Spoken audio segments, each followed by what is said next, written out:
En septembre 2002, notre équipe de l'Institut Géopolymère coula une imitation des blocs massifs de pierre de pyramide. Ou plutôt nous devrions dire des blocs authentiques de pyramide. Nous avons utilisé les mêmes ingrédients géologiques que les anciens Égyptiens 4500 ans auparavant. Ces blocs massifs ont la même composition chimique et apparence que les blocs des grandes pyramides. Le calcaire utilisé contient des coquillages fossiles appelés neumulites, qui est identique à celui trouvé en Égypte. Comme à Gizeh, notre calcaire français est si désagrégé qu'il est inutile de le broyer. À la différence de celui de Gizeh, il ne contient pas d'argile kaolin. Le tas de calcaire délité est présenté avec les réactifs chimiques, chaux, natron et argile kaolin. L'ensemble va réagir dans le bassin pour produire la soude, qui va ensuite produire in situ, dans la pierre, la colle géologique dont nous avons besoin. On commence à faire le ciment en mélangeant le carbonate de soude, le natron égyptien, et la chaux dans 500 litres d'eau. On ajoute ensuite le kaolin, déjà inclus dans le calcaire de Gizeh, et on mélange avec un outil en bois.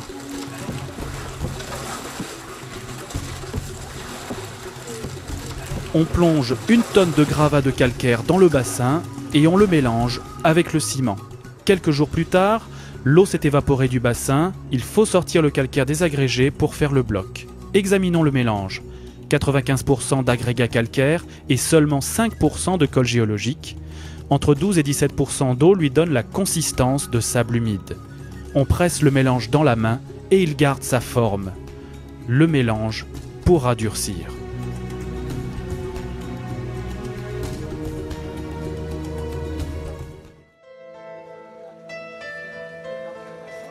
Nous faisons tout à la main, formant une chaîne avec des seaux de la zone de mélange jusqu'au moule. On verse le mélange de béton calcaire dans le moule et on le tasse avec un outil appelé une dame.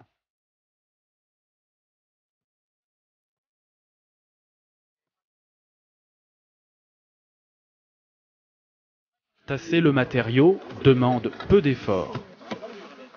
Le compactage donne de la cohésion et le mélange donnera une grande dureté pendant la phase du début de prise.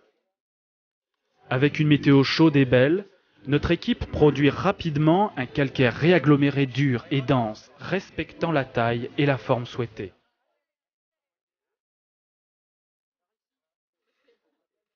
Le moule est fait avec de petites planches de bois, qui seront réutilisées plusieurs fois pour faire d'autres blocs.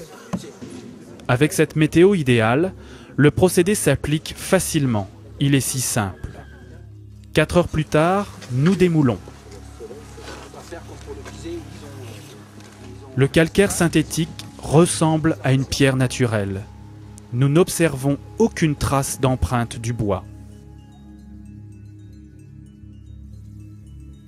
Joseph Davidovits présente les 4 premiers blocs déjà réalisés. Les 2 gros blocs pesant jusqu'à 4,5 tonnes, plus humides, ont donné un fini lisse. Les 2 petits blocs pesant jusqu'à 1,3 tonnes, les moins humides, ont donné un fini plus rugueux. Celle-ci, son aspect correspond à un calcaire que l'on retrouve sur les sites des pyramides et qui a l'aspect d'un matériau taillé grossièrement. De même que cette pierre, c'est un faciès que l'on retrouve très fréquemment sur les gros blocs. Les joints entre les blocs sont aussi parfaits.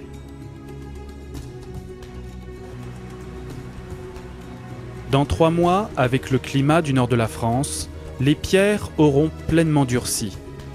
Dans 4000 ans, les futurs archéologues proclameront-ils que ces imitations de pierres de pyramide sont du calcaire naturel ?